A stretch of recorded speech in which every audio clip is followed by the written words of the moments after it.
Hello friends, welcome back to Ammu's learning. ഇന്നത്തെ class 8th സ്റ്റാൻഡേർഡിലെ social science ആണ്. അതിലെ 4th ചാപ്റ്റർ അവർ ഗവൺമെൻറ്, നമ്മുടെ ഗവൺമെൻറ്. ഈ ചാപ്റ്ററിൽ നിന്നുള്ള സെക്കൻഡ് പാർട്ടാണ്. ഫസ്റ്റ് പാർട്ടിൽ നമ്മൾ 3 ഓർഗൻസ് ഓഫ് ദ ഗവൺമെൻറ് പഠിച്ചു അല്ലേ? ഗവൺമെൻറ്റിൻ്റെ 3 ഘടകങ്ങൾ ഏതൊക്കെയായിരുന്നു? ലെജിസ്ലേച്ചർ, എക്സിക്യൂട്ടീവ്, അതുപോലെ ജുഡീഷ്യറി അല്ലേ? നിയമനിർമ്മാണ വിഭാഗം, കാര്യനിർവഹണ വിഭാഗം, നീതിന്യായ വിഭാഗം. അതിൽ ലെജിസ്ലേച്ചർ നമ്മൾ പഠിച്ചു അല്ലേ? നിയമനിർമ്മാണ വിഭാഗം. ഇന്ന് നമ്മൾ പഠിക്കുന്നത് എക്സിക്യൂട്ടീവാണ്, കാര്യനിർവഹണ വിഭാഗം. What is executive? എന്താണ് കാര്യനിർവഹണ വിഭാഗം? The organ of the government which implements law and administrates the country is called the executive. എന്താണ്? നിയമങ്ങൾ നടപ്പിലാക്കുകയും ഭരണനിർവഹണം നടത്തുകയും ചെയ്യുന്ന വിഭാഗത്തെ കാര്യനിർവഹണ വിഭാഗം എന്ന് പറയുന്നു. ഇനി എക്സിക്യൂട്ടീവ് ഇൻ ഇന്ത്യ, കാര്യനിർവഹണ വിഭാഗം ഇന്ത്യയിൽ എങ്ങനെയാണ്? In India there are 2 levels of executive. ഇന്ത്യയിൽ 2 തരത്തിലുള്ള കാര്യനിർവഹണ വിഭാഗമാണുള്ളത്. They are central executive and state executive. ഏതൊക്കെയാണ്? കേന്ദ്ര കാര്യനിർവഹണ വിഭാഗവും സംസ്ഥാന കാര്യനിർവഹണ വിഭാഗവും. The central executive consists of the president, central ministers and bureaucracy. രാഷ്ട്രപതിയും കേന്ദ്രമന്ത്രിമാരും ഉദ്യോഗസ്ഥ വൃന്ദവും അടങ്ങിയതാണ് കേന്ദ്ര കാര്യനിർവഹണ വിഭാഗം. മനസ്സിലായോ? സ്റ്റേറ്റ് എക്സിക്യൂട്ടീവ് എന്ന് പറയുമ്പോൾ ഓരോ സ്റ്റേറ്റിലെയും ആണെന്ന് നമുക്കറിയാം. അപ്പോൾ സെൻട്രൽ എക്സിക്യൂട്ടീവ് എന്ന് പറയുമ്പോൾ എന്താണ്? പ്രസിഡൻറ്റും സെൻട്രൽ മിനിസ്റ്റേഴ്സ് അല്ലേ? കേന്ദ്രമന്ത്രിമാരും പിന്നെ എന്താണ്? ബ്യൂറോക്രസിയും അടങ്ങിയതാണ്. ഇനി പ്രസിഡൻറ്റും അതുപോലെ സെൻട്രൽ മിനിസ്റ്റേഴ്സ് എന്ന് പറഞ്ഞല്ലോ. അപ്പോൾ the president and ministers are elected and they are the political executive. ഈ പ്രസിഡൻറ്റും അതുപോലെ മിനിസ്റ്റേഴ്സ്, രാഷ്ട്രപതിയും കേന്ദ്രമന്ത്രിമാരും തിരഞ്ഞെടുക്കപ്പെട്ടവരാണ്. ഇവരെ രാഷ്ട്രീയ കാര്യനിർവഹണ വിഭാഗം എന്നാണ് അറിയപ്പെടുന്നത്. എന്താണ്? പൊളിറ്റിക്കൽ എക്സിക്യൂട്ടീവ്, രാഷ്ട്രീയ കാര്യനിർവഹണ വിഭാഗം. എന്നാൽ ഉദ്യോഗസ്ഥർ, ബ്യൂറോക്രസി എന്ന് പറയുന്നത് എന്താണ്? അവരുടെ എഡ്യൂക്കേഷണൽ ക്വാളിഫിക്കേഷൻ്റെ അടിസ്ഥാനത്തിൽ തിരഞ്ഞെടുക്കപ്പെടുന്നവരാണ് അല്ലേ? ഉദ്യോഗസ്ഥ വൃന്ദം എന്ന് പറയുന്നത് അവരുടെ എഡ്യൂക്കേഷണൽ ക്വാളിഫിക്കേഷൻ അനുസരിച്ച് അപ്പോയിൻ്റ് ചെയ്യുന്നതാണ്. അതുകൊണ്ട് ദേ continue in office till retirement. അവരുടെ റിട്ടയർമെൻറ്റ് വരെ, വിരമിക്കുന്നത് വരെ സർവീസിൽ തുടരും. അതുകൊണ്ട് ഇവരെ പെർമനൻ്റ് എക്സിക്യൂട്ടീവ്, സ്ഥിരകാര്യ നിർവഹണ വിഭാഗം എന്നാണ് അറിയപ്പെടുന്നത്. മനസ്സിലായോ?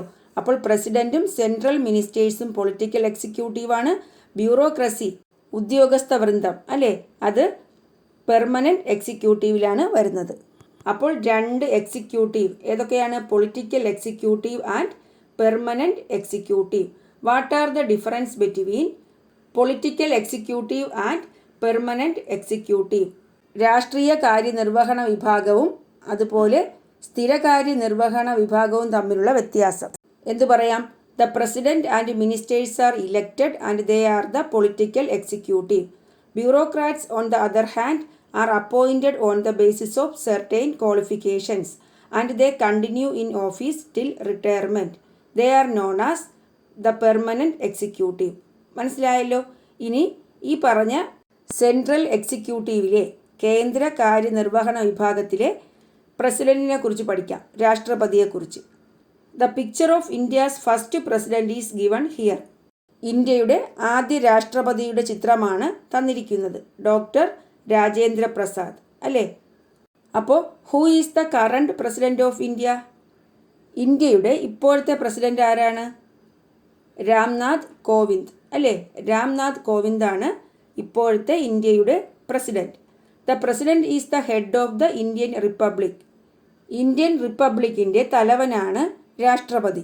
He is elected by an electoral college for a term of 5 years. 5 വർഷ കാലയളവിലേക്കാണ് രാഷ്ട്രപതിയെ തിരഞ്ഞെടുക്കുക. ഒരു ഇലക്ടറൽ കോളേജാണ് രാഷ്ട്രപതിയെ തിരഞ്ഞെടുക്കുന്നത്. അപ്പോൾ എന്തൊക്കെ മനസ്സിലായി? The president is the head of the Indian republic. He is elected by an electoral college for a term of 5 years. The electoral college consists of electoral കോളേജിലെ അംഗങ്ങളാണ്. ഈ ഇലക്ട്രൽ കോളേജ് അല്ലേ പ്രസിഡന്റിനെ തിരഞ്ഞെടുക്കുന്നത്. അപ്പോൾ ഇലക്ട്രൽ കോളേജിൽ ആരൊക്കെയാണുള്ളത്? Elected members of Lok Sabha, elected members of Rajya Sabha, elected members of state legislative assemblies. ലോകസഭയിലെ തിരഞ്ഞെടുക്കപ്പെട്ട അംഗങ്ങൾ, രാജ്യസഭയിലെ തിരഞ്ഞെടുക്കപ്പെട്ട അംഗങ്ങൾ, സംസ്ഥാന നിയമസഭകളിലെ തിരഞ്ഞെടുക്കപ്പെട്ട അംഗങ്ങൾ, ഇവരെല്ലാം ചേർന്നാണ് പ്രസിഡന്റിനെ തിരഞ്ഞെടുക്കുന്നത്. അപ്പോൾ ഇവരെല്ലാം ചേർന്നതാണ് ഇലക്ടറൽ കോളേജ് എന്ന് പറയുന്നത്. അപ്പോൾ പ്രസിഡന്റിനെ തിരഞ്ഞെടുക്കുന്ന ഇലക്ടറൽ കോളേജിലെ അംഗങ്ങൾ ആരൊക്കെയാണ്? ഇലക്റ്റഡ് മെമ്പേഴ്സ് ഓഫ് ലോക്സഭ, ലോക്സഭയിലെ തിരഞ്ഞെടുക്കപ്പെട്ട അംഗങ്ങൾ, ഇലക്റ്റഡ് മെമ്പേഴ്സ് ഓഫ് രാജ്യസഭ, രാജ്യസഭയിലെ തിരഞ്ഞെടുക്കപ്പെട്ട അംഗങ്ങൾ, elected members of the state legislative assemblies, സംസ്ഥാന നിയമസഭകളിലെ തിരഞ്ഞെടുക്കപ്പെട്ട അംഗങ്ങൾ. ഇനി ക്വാളിഫിക്കേഷൻസ് ഓഫ് പ്രസിഡന്റ്. പ്രസിഡന്റ് സ്ഥാനത്തേക്ക് മത്സരിക്കണമെങ്കിൽ ക്വാളിഫിക്കേഷൻസ്, യോഗ്യതകൾ എന്തൊക്കെ വേണം? Must be a citizen of India, Indian പൗരനായിരിക്കണം. Should have completed 35 years of age, 35 വയസ്സ് പൂർത്തിയായിരിക്കണം. Should have all other qualifications required for a member of Lok Sabha, Lok Sabha അംഗമാകുന്നതിനു വേണ്ട എല്ലാ യോഗ്യതയും ഉണ്ടാകണം. അപ്പോൾ ക്വാളിഫിക്കേഷൻസ് ഓഫ് പ്രസിഡന്റ് പഠിച്ചു, പ്രസിഡന്റ് തിരഞ്ഞെടുപ്പിന് വേണ്ടിയുള്ള ഇലക്ട്രൽ കോളേജിലെ അംഗങ്ങൾ പഠിച്ചു. ഇനി പഠിക്കാൻ പോകുന്നത് ഫങ്ഷൻസ് ഓഫ് ദ പ്രസിഡന്റ് ആണ്. രാഷ്ട്രപതിയുടെ ചുമതലകൾ. All the executive powers of the central government are vested with the president of India. കേന്ദ്ര ഗവൺമെൻറ്റിൻ്റെ എല്ലാ കാര്യനിർവഹണ അധികാരങ്ങളും രാഷ്ട്രപതിയിൽ നിക്ഷിപ്തമാണ്. മന്ത്രിസഭയുടെ ഉപദേശമനുസരിച്ചാണ് ഈ ചുമതലകൾ അദ്ദേഹം നിർവഹിക്കുന്നത്. മനസ്സിലായോ? അപ്പോൾ കേന്ദ്ര ഗവൺമെൻറ്റിൻ്റെ എല്ലാ കാര്യനിർവഹണ അധികാരങ്ങളും രാഷ്ട്രപതിയിലാണ്. അദ്ദേഹം കാര്യങ്ങൾ തീരുമാനിക്കുന്നത് മന്ത്രിസഭയുടെ ഉപദേശമനുസരിച്ചാണ്. അപ്പോൾ അദ്ദേഹത്തിൻ്റെ ചുമതലകൾ എന്തൊക്കെയാണെന്ന് നോക്കാം. Functions of the president. Appoint prime minister and other ministers, പ്രധാനമന്ത്രിയെയും മന്ത്രിമാരെയും നിയമിക്കുന്നത്. Appoint chief justice and judges of the supreme court, supreme കോടതിയിലെയും ഹൈക്കോടതികളിലെയും ചീഫ് ജസ്റ്റിസിനെയും മറ്റു ജഡ്ജിമാരെയും നിയമിക്കൽ. Nominate 12 members of Rajya Sabha and 2 members of Lok Sabha. രാജ്യസഭയിലേക്ക് 12 അംഗങ്ങളെയും ലോക്സഭയിലേക്ക് 2 അംഗങ്ങളെയും നാമനിർദ്ദേശം ചെയ്യുന്നു. അത് നമ്മൾ കഴിഞ്ഞ ക്ലാസ്സിൽ പഠിച്ചതാണ്. Act as the supreme commander of armed forces, സർവ്വ സൈന്യാധിപനായി പ്രവർത്തിക്കൽ. Give assent to bills passed by the parliament, parliament പാസ്സാക്കിയ ബില്ലുകൾക്ക് അംഗീകാരം നൽകൽ. അതും നമ്മൾ കഴിഞ്ഞ ക്ലാസ്സിൽ പഠിച്ചു. Declare emergency in the country if needed, ആവശ്യമായി വന്നാൽ രാജ്യത്ത് അടിയന്തരാവസ്ഥ പ്രഖ്യാപിക്കൽ. Take decision on mercy petitions, ദയാഹർജിയിൽ തീർപ്പ് കൽപ്പിക്കൽ. ഇത്രയുമാണ് ഫങ്ഷൻസ് ഓഫ് ദ പ്രസിഡന്റ്. മനസ്സിലായോ? രാഷ്ട്രപതിയുടെ ചുമതലകൾ. ഇനി ഒന്നുകൂടി വായിക്കേണ്ട ആവശ്യമില്ലല്ലോ. ഇനി ടെക്സ്റ്റിലെ ഒരു ക്വസ്റ്റ്യൻ ആണ്. Make a note on the election and functions of the president of India. രാഷ്ട്രപതിയുടെ തെരഞ്ഞെടുപ്പ്, ചുമതലകൾ എന്നിവ വിശദമാക്കുന്ന ഒരു കുറിപ്പ് തയ്യാറാക്കുക. അദ്ദേഹത്തിൻ്റെ ചുമതലകളും തെരഞ്ഞെടുപ്പും സംബന്ധിച്ച കുറിപ്പാണ്. തെരഞ്ഞെടുപ്പ് എങ്ങനെയാണ്? നമ്മൾ പറഞ്ഞു, he is elected by an electoral college for a term of 5 years. The electoral college consists of, electoral കോളേജിൻ്റെ കാര്യം എഴുതുക. അടുത്ത് ക്വാളിഫിക്കേഷൻ ഓഫ് പ്രസിഡന്റ് ആർ, പ്രസിഡന്റിൻ്റെ ക്വാളിഫിക്കേഷനാണ്. ആ ക്വാളിഫിക്കേഷൻ്റെ കാര്യം എഴുതുക. അടുത്ത് ഫങ്ഷൻസ് ഓഫ് ദ പ്രസിഡന്റ്, പ്രസിഡന്റിൻ്റെ ഫങ്ഷൻസ്, അതിപ്പോൾ പഠിച്ചത് എഴുതുക. വൈസ് പ്രസിഡന്റ്, ഉപരാഷ്ട്രപതി. Besides the president, India has a vice president as well. ഇന്ത്യയിൽ രാഷ്ട്രപതിയെ കൂടാതെ ഉപരാഷ്ട്രപതിയും ഉണ്ട്. The vice president is also elected by an electoral college. ഉപരാഷ്ട്രപതിയെയും തിരഞ്ഞെടുക്കുന്നത് ഒരു ഇലക്ടറൽ കോളേജാണ്. The members of Lok Sabha and Rajya Sabha are members of this electoral college. He is elected for a term of 5 years. അപ്പോൾ ഉപരാഷ്ട്രപതിയെ തിരഞ്ഞെടുക്കുന്ന ഇലക്ടറൽ കോളേജിൽ രാജ്യസഭാ അംഗങ്ങളും ലോക്സഭാ അംഗങ്ങളുമാണുള്ളത്. രാഷ്ട്രപതിയുടെ കേസിൽ പറഞ്ഞതുപോലെ തിരഞ്ഞെടുക്കപ്പെട്ട നിയമസഭാ അംഗങ്ങളില്ല. Elected members of state legislative assemblies ഇല്ല. 5 വർഷക്കാലത്തേക്കാണ് ഉപരാഷ്ട്രപതിയെ തിരഞ്ഞെടുക്കുന്നത്. മനസ്സിലായല്ലോ? അപ്പോൾ രാഷ്ട്രപതിയുടെയും ഉപരാഷ്ട്രപതിയുടെയും കാലയളവ് 5 വർഷമാണ്. മനസ്സിലായോ? ഫങ്ഷൻസ് ഓഫ് വൈസ് പ്രസിഡന്റ്, ഉപരാഷ്ട്രപതിയുടെ ചുമതലകൾ. എന്തൊക്കെയാണ് functions? Performs the functions of the president in his absence. രാഷ്ട്രപതിയുടെ അഭാവത്തിൽ അദ്ദേഹത്തിൻ്റെ ചുമതല നിർവഹിക്കുക. Presides over the sessions of Rajya Sabha. Rajya Sabha സമ്മേളനത്തിൽ അധ്യക്ഷം വഹിക്കുക. അപ്പോൾ രാജ്യസഭാ സമ്മേളനത്തിൽ അധ്യക്ഷത വഹിക്കുന്നത് ആരാണ്? പ്രിസൈഡിംഗ് ഓഫീസർ ആരാണ്? Vice president. മനസ്സിലായോ? ഇനി അടുത്ത ക്വസ്റ്റ്യൻ നോക്കൂ. Find out the difference between the electoral colleges that elect the president and vice president. രാഷ്ട്രപതിയെയും ഉപരാഷ്ട്രപതിയെയും തിരഞ്ഞെടുക്കുന്ന ഇലക്ടറൽ കോളേജുകൾ തമ്മിലുള്ള വ്യത്യാസം കണ്ടെത്തി എഴുതുക. എന്തെഴുതാം? Both the president and vice president are elected by electoral colleges. The electoral colleges for the president consists of the elected members of Lok Sabha, Rajya Sabha and legislative assemblies of states. But in the case of vice president, the electoral college consists of the members of Lok Sabha and Rajya Sabha. രാഷ്ട്രപതിയെയും ഉപരാഷ്ട്രപതിയെയും തിരഞ്ഞെടുക്കുന്നത് electoral കോളേജാണ്. രാഷ്ട്രപതിയെ തിരഞ്ഞെടുക്കുന്നത് ലോകസഭയിലെയും രാജ്യസഭയിലെയും സംസ്ഥാന നിയമസഭയിലെയും തിരഞ്ഞെടുക്കപ്പെട്ട അംഗങ്ങൾ ചേർന്ന electoral കോളേജാണ്. എന്നാൽ ഉപരാഷ്ട്രപതിയെ തിരഞ്ഞെടുക്കുന്നത് ലോകസഭയിലെയും രാജ്യസഭയിലെയും തിരഞ്ഞെടുക്കപ്പെട്ട അംഗങ്ങൾ ചേർന്ന ഇലക്ടറൽ കോളേജാണ്. അപ്പോൾ നമ്മൾ പ്രസിഡന്റ് പഠിച്ചു, വൈസ് പ്രസിഡന്റ് പഠിച്ചു, രാഷ്ട്രപതിയും ഉപരാഷ്ട്രപതിയും പഠിച്ചു. ഇനി യൂണിയൻ കൗൺസിൽ ഓഫ് മിനിസ്റ്റേഴ്സ്, കേന്ദ്ര മന്ത്രിസഭ. The union council of ministers work under the leadership of the prime minister. പ്രധാനമന്ത്രിയുടെ നേതൃത്വത്തിലാണ് കേന്ദ്ര മന്ത്രിസഭ പ്രവർത്തിക്കുന്നത്. അപ്പോൾ കേന്ദ്ര മന്ത്രിസഭ, union council of ministers, work under the leadership of the prime minister. All the functions vested with the president are really exercised by the council of ministers, which consists of cabinet ministers, ministers of state and deputy ministers. രാഷ്ട്രപതിയിൽ നിക്ഷിപ്തമായിട്ടുള്ള എല്ലാ ചുമതലകളും യഥാർത്ഥത്തിൽ വിനിയോഗിക്കുന്നത് മന്ത്രിസഭയാണ്. ആരൊക്കെ അടങ്ങിയതാണ് കേന്ദ്ര മന്ത്രിസഭ? Prime minister, cabinet ministers, അതുപോലെ deputy ministers അല്ലേ? പ്രധാനമന്ത്രി, cabinet മന്ത്രിമാർ, അതുപോലെ സഹമന്ത്രിമാർ, ഉപമന്ത്രിമാർ, ഇവരെല്ലാം അടങ്ങിയതാണ് എന്ത്? കേന്ദ്ര മന്ത്രിസഭ എന്ന് പറയുന്നത്, യൂണിയൻ കൗൺസിൽ ഓഫ് മിനിസ്റ്റേഴ്സ്. ഈ ഡയഗ്രാം ശ്രദ്ധിക്കൂ.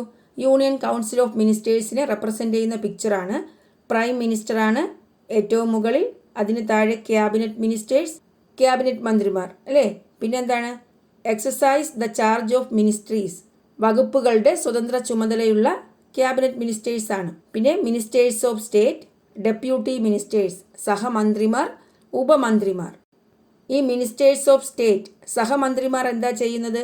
അസിസ്റ്റ് ക്യാബിനറ്റ് മിനിസ്റ്റേഴ്സ്, ക്യാബിനറ്റ് മന്ത്രിമാരെ സഹായിക്കുന്നു. ഡെപ്യൂട്ടി മിനിസ്റ്റേഴ്സോ, ഉപമന്ത്രിമാരോ, അസിസ്റ്റ് അതർ മിനിസ്റ്റേഴ്സ്, വകുപ്പിൻ്റെ പ്രവർത്തനങ്ങളിൽ മറ്റു മന്ത്രിമാരെ സഹായിക്കുന്നു. അപ്പോൾ യൂണിയൻ കൗൺസിൽ ഓഫ് മിനിസ്റ്റേഴ്സ്, കേന്ദ്ര മന്ത്രിസഭ മനസ്സിലായല്ലോ. ഏറ്റവും മുകളിൽ പ്രൈം മിനിസ്റ്റർ, പ്രധാനമന്ത്രി, അതിനു താഴെ ക്യാബിനറ്റ് മന്ത്രിമാർ, പിന്നെയോ സഹമന്ത്രിമാർ, ഉപമന്ത്രിമാർ അല്ലേ? ക്യാബിനറ്റ് മിനിസ്റ്റേഴ്സിന് താഴെ ministers of state, deputy ministers. ഇനി നമുക്ക് ഫങ്ഷൻസ് ഓഫ് പ്രൈം മിനിസ്റ്റർ, പ്രധാനമന്ത്രിയുടെ ചുമതലകൾ നോക്കാം. The leader of the majority party or coalition in the Lok Sabha is appointed as the prime minister. ലോകസഭയിൽ ഭൂരിപക്ഷമുള്ള രാഷ്ട്രീയ കക്ഷിയുടെയോ അല്ലെങ്കിൽ കോalition എന്താണ്? കൂട്ടുകക്ഷി അല്ലേ? കൂട്ടുകക്ഷിയുടെയോ നേതാവിനെയായിരിക്കും പ്രൈം മിനിസ്റ്ററായി തിരഞ്ഞെടുക്കുന്നത്. മനസ്സിലായല്ലോ? മെജോറിറ്റിയുള്ള, ഭൂരിപക്ഷമുള്ള രാഷ്ട്രീയ കക്ഷിയുടെയോ അല്ലെങ്കിൽ കൂട്ടുകക്ഷിയുടെയോ നേതാവിനെയായിരിക്കും. He has extensive powers and functions. പ്രധാനമന്ത്രിക്ക് അതിവിപുലമായ അധികാരങ്ങളും ചുമതലകളുമുണ്ട്. അപ്പോൾ അദ്ദേഹത്തിൻ്റെ പൊസിഷനാണ് പറയുന്നത്, അദ്ദേഹത്തിൻ്റെ സ്ഥാനമാണ് ഞാൻ പറയുന്നത്. He has extensive powers and functions. He can influence all the important decisions of the central government. കേന്ദ്ര ഗവൺമെൻറ്റിൻ്റെ എല്ലാ തീരുമാനങ്ങളിലും നിർണായകമായ സ്വാധീനം അദ്ദേഹത്തിനുണ്ടാകും. Some important functions of the prime ministers are given below. അദ്ദേഹത്തിൻ്റെ മുഖ്യ ചുമതലകൾ താഴെ പറയുന്നു. Acts as the leader of the Lok Sabha. ലോക്സഭയുടെ നേതാവായി പ്രവർത്തിക്കുന്നു. Presides over the meetings of the cabinet. Cabinet മീറ്റിങ്ങുകളിൽ ആധ്യക്ഷം വഹിക്കുന്നു. Coordinates the functions of the council of ministers. മന്ത്രിസഭയുടെ പ്രവർത്തനം ഏകോപിപ്പിക്കുന്നു, കോർഡിനേറ്റ് ചെയ്യുന്നു. Informs the president of the decisions taken by the cabinet. മന്ത്രിസഭാ തീരുമാനങ്ങൾ രാഷ്ട്രപതിയെ അറിയിക്കുന്നു. അപ്പോൾ analyse the position and functions of the prime minister and the president and make a note. പ്രധാനമന്ത്രിയുടെയും പ്രസിഡന്റിൻ്റെയും സ്ഥാനവും ചുമതലകളും വിശകലനം ചെയ്ത് കുറിപ്പ് തയ്യാറാക്കുക. അപ്പോൾ ആദ്യം പ്രൈം മിനിസ്റ്ററിൻ്റെ, പ്രധാനമന്ത്രിയുടെ പൊസിഷനും ഫങ്ഷൻസും എഴുതണം അല്ലേ, അദ്ദേഹത്തിൻ്റെ സ്ഥാനവും ചുമതലകളും. എന്താണ് ഞാൻ പറഞ്ഞത്? അദ്ദേഹത്തിൻ്റെ സ്ഥാനം എന്തു പറഞ്ഞു? He has extensive powers and functions. He can influence all the important decision of the central government. Some important functions of the prime ministers are എന്ന് പറഞ്ഞ് ഈ ഫങ്ഷൻസ് എഴുതുക. ഇത് ഞാൻ വീണ്ടും എക്സ്പ്ലെയിൻ ചെയ്യാത്തത് ഞാൻ പഠിപ്പിച്ച കാര്യമായതുകൊണ്ടാണ്.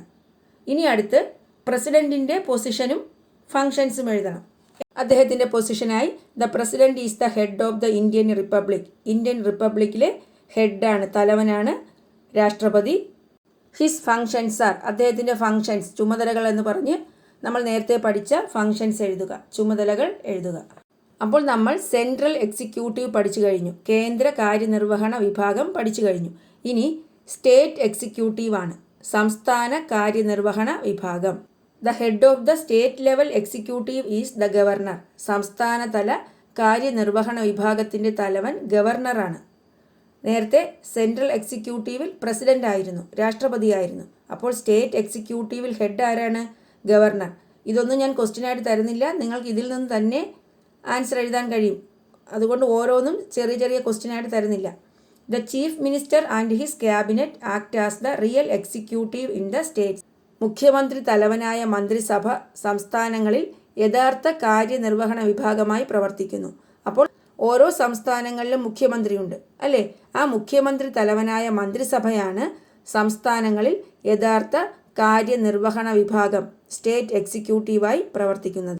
The chief minister and his cabinet act as the real executive in the States. അപ്പോൾ എക്സിക്യൂട്ടീവ് എന്ന പാർട്ട് കഴിഞ്ഞു. ഇനി ജുഡീഷ്യറിയാണ്, നീതിന്യായ വിഭാഗം. There may arise disputes between individuals and government, between central and state governments and among states on various issues. രാജ്യത്ത് വ്യക്തികൾ തമ്മിലും വ്യക്തിയും ഗവൺമെൻറ്റും തമ്മിലും കേന്ദ്ര സംസ്ഥാന ഗവൺമെൻറ്റുകൾ തമ്മിലും സംസ്ഥാനങ്ങൾ തമ്മിലും വിവിധ വിഷയങ്ങളിൽ തർക്കങ്ങൾ ഉണ്ടാകാറുണ്ട്. It is the judiciary which resolves these disputes. തർക്കങ്ങൾക്ക് തീർപ്പ് കൽപ്പിക്കുന്ന വിഭാഗമാണ് നീതിന്യായ വിഭാഗം. By punishing the guilty and protecting the innocence, courts implement justice. കുറ്റവാളികൾക്ക് ശിക്ഷ നൽകിയും നിരപരാധികളെ സംരക്ഷിച്ചും കോടതികൾ നീതി നടപ്പിലാക്കുന്നു. It is the judiciary which interprets the laws passed by the legislature. നിയമനിർമ്മാണ വിഭാഗം പാസാക്കുന്ന നിയമങ്ങൾ വ്യാഖ്യാനിക്കുന്നത് നീതിന്യായ വിഭാഗമാണ്. നമ്മൾ ഫസ്റ്റ് ക്ലാസ്സിൽ പഠിച്ചു അല്ലേ? ജുഡീഷ്യറി എന്താ ചെയ്യുന്നത്? ഇൻ്റർപ്രറ്റ്സ് ദ ലോസ് അല്ലേ? നിയമങ്ങൾ വ്യാഖ്യാനിക്കുന്നു. നിയമനിർമ്മാണ വിഭാഗം പാസാക്കിയ നിയമങ്ങളെ ഇൻ്റർപ്രറ്റ് ചെയ്യുന്നു, വ്യാഖ്യാനിക്കുന്നു. അപ്പോൾ ജുഡീഷ്യറി, നീതിന്യായ വിഭാഗം എന്താണെന്ന് മനസ്സിലായല്ലോ. കോടതികൾ വഴി നീതി നടപ്പിലാക്കുന്ന വിഭാഗമാണ് നീതിന്യായ വിഭാഗം. ഇന്ത്യയിലെ നീതിന്യായ വിഭാഗത്തിൻ്റെ ഘടനയാണ് കൊടുത്തിരിക്കുന്നത്. Find out the structure of the judiciary in India from the given diagram. അപ്പോൾ ജുഡീഷ്യറിയുടെ സ്ട്രക്ചർ നോക്കൂ. Supreme court, the apex court in the jurisdiction all over India. Supreme കോടതി, രാജ്യത്തെ പരമോന്നത കോടതി, ഇന്ത്യ മുഴുവൻ അധികാര പരിധി. High courts, hear cases that arise in states. ഹൈക്കോടതികൾ എന്താണ്? സംസ്ഥാനങ്ങളിൽ ഉണ്ടാകുന്ന കേസുകൾ പരിശോധിക്കുന്നു. District courts, hear cases in the district. ജില്ലാ കോടതികൾ, ജില്ലകളിലുണ്ടാകുന്ന കേസുകൾ പരിശോധിക്കുന്നു. Sub courts, munsif courts and magistrate കോർട്ട്സ്, here taluk level cases. Sub കോടതികൾ, മുൻസിഫ് കോടതികൾ, മജിസ്ട്രേറ്റ് കോടതികൾ താലൂക്ക് തലത്തിലുള്ള കേസുകൾ പരിശോധിക്കുന്നു. ഇനി ജുഡീഷ്യറി ഇൻ ഇന്ത്യ, ഇന്ത്യയിലെ നീതിന്യായ വിഭാഗം. The supreme court is the apex court in India. രാജ്യത്തെ പരമോന്നത കോടതിയാണ് സുപ്രീം കോർട്ട്. അപ്പോൾ ഇതിൽ നിന്നുള്ള വൺ വേർഡ് ക്വസ്റ്റ്യൻസ് ഒന്നും ഞാൻ തരുന്നില്ല. അപ്പോൾ ഇന്ത്യയിലെ പരമോന്നത കോടതി ഏതാണെന്ന് ചോദിച്ചാൽ സുപ്രീം കോടതിയാണ്. It consists of a chief justice and judges appointed by the president. Chief ജസ്റ്റിസും മറ്റു ജഡ്ജിമാരും അടങ്ങുന്നതാണ് സുപ്രീം കോടതി. അപ്പോയിൻറ്റ് ചെയ്യുന്നത് ആരാണ്? പ്രസിഡന്റ്, രാഷ്ട്രപതിയാണ്. At present the supreme court has a chief justice and 30 judges. നിലവിൽ ചീഫ് ജസ്റ്റിസും 30 ജഡ്ജിമാരുമാണ് സുപ്രീം കോടതിയിൽ ഉള്ളത്. രാഷ്ട്രപതിയാണ് ജഡ്ജിമാരെ നിയമിക്കുന്നത്. ഞാൻ നേരത്തെ പറഞ്ഞല്ലോ, അപ്പോയിൻറ്റ് ചെയ്യുന്നത് ആരാണ്? പ്രസിഡൻ്റാണ്. അപ്പോൾ സുപ്രീം കോടതിയെ പറ്റി എന്തൊക്കെ മനസ്സിലായി? Supreme court is the apex court in India. It consists of chief justice and judges appointed by the president. At present, the Supreme Court has a Chief Justice and 30 judges. What are the cases considered by Supreme Court? സുപ്രീം കോടതി പരിഗണിക്കുന്ന കേസുകളാണ്. Cases relating to violation of fundamental rights. മൗലിക അവകാശങ്ങളുടെ ലംഘനവുമായി ബന്ധപ്പെട്ട കേസുകൾ. Cases that arise between state government and central governments. കേന്ദ്ര ഗവൺമെൻറ്റും സംസ്ഥാന ഗവൺമെൻറ്റും തമ്മിലുണ്ടാകുന്ന തർക്കങ്ങൾ. Disputes between state government. സംസ്ഥാന ഗവൺമെൻറ്റുകൾ തമ്മിലുണ്ടാകുന്ന തർക്കങ്ങൾ. Cases that require interpretation of constitutional provisions. ഭരണഘടനാ വകുപ്പുകളുടെ വ്യാഖ്യാനം ആവശ്യമായ കേസുകൾ. Appeal cases from high courts. സംസ്ഥാന ഹൈക്കോടതികളിൽ നിന്നുള്ള അപ്പീൽ കേസുകൾ. മനസ്സിലായോ? അപ്പോൾ സുപ്രീം കോടതി പരിഗണിക്കുന്ന കേസുകളാണ് ഞാനീ പറഞ്ഞത്. സുപ്രീം കോടതിയുടെ പിക്ചർ കണ്ടല്ലോ, നമ്മൾ ഫസ്റ്റ് ക്ലാസ്സിൽ കണ്ടു. ഇനി ഹൈക്കോർട്ടാണ്. ഹൈക്കോടതി. ഹൈക്കോടതിയുടെ പിക്ചർ നോക്കൂ. കേരള ഹൈക്കോർട്ട്. കേരള ഹൈക്കോടതിയുടെ ആസ്ഥാനം എറണാകുളമാണ്. High court is the highest court in a state. സംസ്ഥാനങ്ങളിലെ ഏറ്റവും ഉയർന്ന കോടതി ഹൈക്കോടതിയാണ്. The high court consists of the chief justice and such other judges appointed by the president. രാഷ്ട്രപതി നിയമിക്കുന്ന ചീഫ് ജസ്റ്റിസും മറ്റു ജഡ്ജിമാരും ഹൈക്കോടതിയിൽ ഉണ്ടായിരിക്കും. ചീഫ് ജസ്റ്റിസും മറ്റുള്ള ജഡ്ജസും ആരാണ് അപ്പോയിൻറ്റ് ചെയ്യുന്നത്? പ്രസിഡൻ്റാണ്. It supervises the working of district courts and other subordinate courts. ജില്ലാ കോടതികളുടെയും കീഴ്ക്കോടതികളുടെയും മേൽനോട്ടം ഹൈക്കോടതിക്കാണ്. അപ്പോൾ എന്തിൻ്റെ മേൽനോട്ടമാണ് ഹൈക്കോടതിക്കുള്ളത്? The working of district courts and other subordinate courts. ജില്ലാ കോടതികളുടെയും കീഴ്ക്കോടതികളുടെയും മേൽനോട്ടം. What are the jurisdiction of high court? ഹൈക്കോടതിയുടെ അധികാരങ്ങളാണ്. Give verdicts on cases relating to violation of fundamental rights. മൗലിക അവകാശങ്ങളുടെ ലംഘനവുമായി ബന്ധപ്പെട്ട കേസുകളിൽ ഉത്തരവുകൾ പുറപ്പെടുവിക്കൽ. Hears civil and criminal appeal cases from lower courts. സിവിലും ക്രിമിനലുമായ കേസുകളിൽ കീഴ്ക്കോടതികളിൽ നിന്നുമുള്ള അപ്പീൽ പരിഗണിക്കൽ. Interprets laws passed by the state legislature. സംസ്ഥാന നിയമസഭ പാസാക്കുന്ന നിയമങ്ങൾ വ്യാഖ്യാനിക്കൽ. അപ്പോൾ ഹൈക്കോർട്ടിൻ്റെ അധികാരങ്ങൾ മനസ്സിലായല്ലോ. എന്തൊക്കെയാണ്? മൗലിക അവകാശങ്ങളുടെ ലംഘനവുമായി ബന്ധപ്പെട്ട കേസുകളിൽ ഉത്തരവുകൾ പുറപ്പെടുവിക്കൽ. സിവിലും ക്രിമിനലുമായ കേസുകളിൽ കീഴ്ക്കോടതികളിൽ നിന്നുമുള്ള അപ്പീൽ പരിഗണിക്കൽ. സംസ്ഥാന നിയമസഭ പാസാക്കുന്ന നിയമങ്ങൾ വ്യാഖ്യാനിക്കൽ. Find out the states having no high courts. ഇന്ത്യയിൽ പ്രത്യേകം ഹൈക്കോടതി നിലവിലില്ലാത്ത സംസ്ഥാനങ്ങൾ കണ്ടെത്തുക. പ്രത്യേക ഹൈക്കോടതികൾ നിലവിലില്ലാത്ത സംസ്ഥാനങ്ങൾ: അരുണാചൽ പ്രദേശ്, ഗോവ, മിസോറാം, നാഗാലാൻഡ്. ഇനി ലോക് അദാലത്ത്. എന്താണ് Lok Adalat? Government has taken certain steps to ensure justice affordable to the poor and ordinary man. The most important among them is Lok Adalat. Lok Adalat means People's Court. It is a judicial system which is voluntary in nature. സാധാരണക്കാർക്കും പാവപ്പെട്ടവർക്കും അധികം പണച്ചെലവില്ലാതെ നീതി ലഭ്യമാക്കുന്നതിനു വേണ്ടി ചില നടപടികൾ government സ്വീകരിച്ചിട്ടുണ്ട്. അവയിൽ പ്രധാനപ്പെട്ടതാണ് ലോക് അദാലത്ത്. ലോക് അദാലത്ത് എന്നാൽ ജനങ്ങളുടെ കോടതി എന്നാണ് അർത്ഥം. The aim of the Lok Adalat is to settle the cases without any delay. കേസുകൾ കഴിയുന്നത്ര വേഗം തീർപ്പാക്കുക, കാലതാമസം ഒഴിവാക്കുക എന്നിവയാണ് ലോക് അദാലത്തിൻ്റെ ലക്ഷ്യം. അപ്പോൾ ഇതുകൂടി നിങ്ങൾ മനസ്സിലാക്കുക. അടുത്ത് സബോർഡിനേറ്റ് കോർട്ട്സ് ആണ്, കീഴ്ക്കോടതികൾ. Subordinate courts consists of district courts, sub courts, munsif courts and magistrate courts. They give verdicts on civil and criminal cases. ജില്ലാ കോടതികൾ, സബ് കോടതികൾ, മുനിസിഫ് കോടതികൾ, മജിസ്ട്രേറ്റ് കോടതികൾ എന്നിവ ഉൾക്കൊള്ളുന്നതാണ് കീഴ്ക്കോടതികൾ. സിവിൽ കേസുകളിലും ക്രിമിനൽ കേസുകളിലും തീർപ്പ് കൽപ്പിക്കാനുള്ള അധികാരം കീഴ്ക്കോടതികൾക്കുണ്ട്. അപ്പോൾ സബോർഡിനേറ്റ് കോർട്സിൽ വരുന്ന കോടതികൾ ഏതൊക്കെയാണെന്ന് മനസ്സിലായല്ലോ. ഏതൊക്കെയാണ്? District courts, sub courts, munsif courts and magistrate courts. They give verdicts on civil and criminal cases. അപ്പോൾ നമ്മൾ പഠിച്ചത് 3 ഓർഗൻസ് ഓഫ് ദ ഗവൺമെൻറ് അല്ലേ? ഗവൺമെൻറ്റിൻ്റെ 3 ഘടകങ്ങളാണ്. Government becomes effective only when these 3 organs work together with mutual respect in accordance with the constitutional provisions. ഈ 3 ഘടകങ്ങളും യോജിച്ചും സഹകരിച്ചും പരസ്പര ബഹുമാനത്തോടെയും ഭരണഘടന അനുസൃതമായും പ്രവർത്തിക്കുന്നുവെങ്കിൽ മാത്രമേ ഗവൺമെൻറ്റിൻ്റെ പ്രവർത്തനം ഫലപ്രദമാവുകയുള്ളൂ.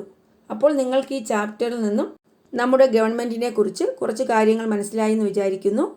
അപ്പോൾ ഇന്നത്തെ ക്ലാസ്സിൽ നമ്മൾ പഠിച്ചത് എക്സിക്യൂട്ടീവ് ആൻഡ് ജുഡീഷ്യറിയാണ് അല്ലേ? കാര്യനിർവഹണ വിഭാഗവും നീതിന്യായ വിഭാഗവുമാണ്.